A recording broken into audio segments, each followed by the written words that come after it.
Oftentimes, we may look at a person we define as very spiritual and say they are otherworldly.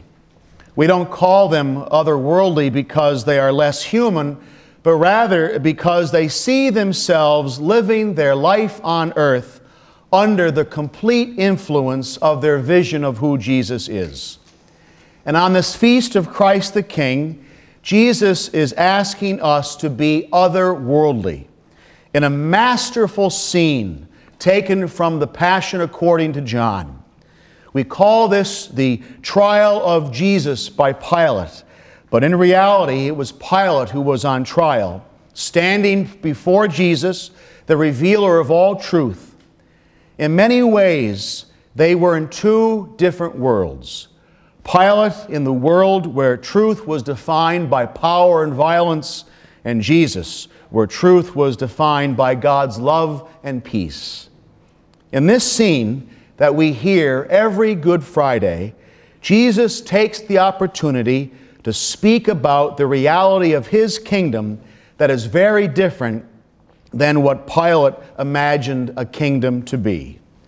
Jesus' kingdom would not reflect the violence and the power of the kingdom Pilate belonged to. It would be a very different kind of world, a world where truth would rule, and that truth would be defined by the author of all truth, Jesus Christ, our King. This scene speaks to us of a quality of Jesus' relationship with us that really defines why He is our King.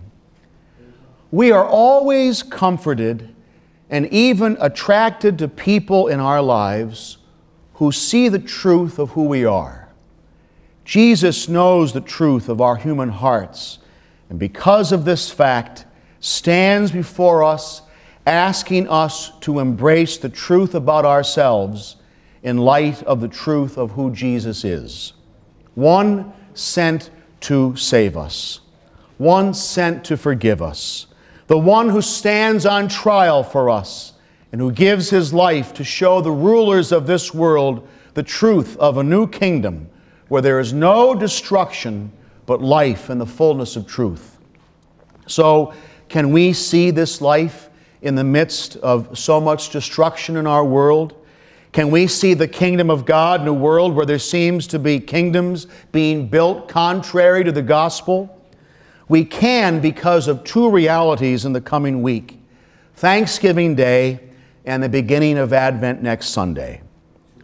Take some time to thank God for all that God has given us during Thanksgiving, especially for God bringing us into His kingdom. And as Advent begins, ask the Lord to reveal something new to us, a new truth about how much we mean to Christ the King, who rules us not to destroy, but to bring life, fidelity, perseverance, and a renewed commitment to the truth. He will always be true to us. May we listen to His voice so we can be true to Him, Christ our King.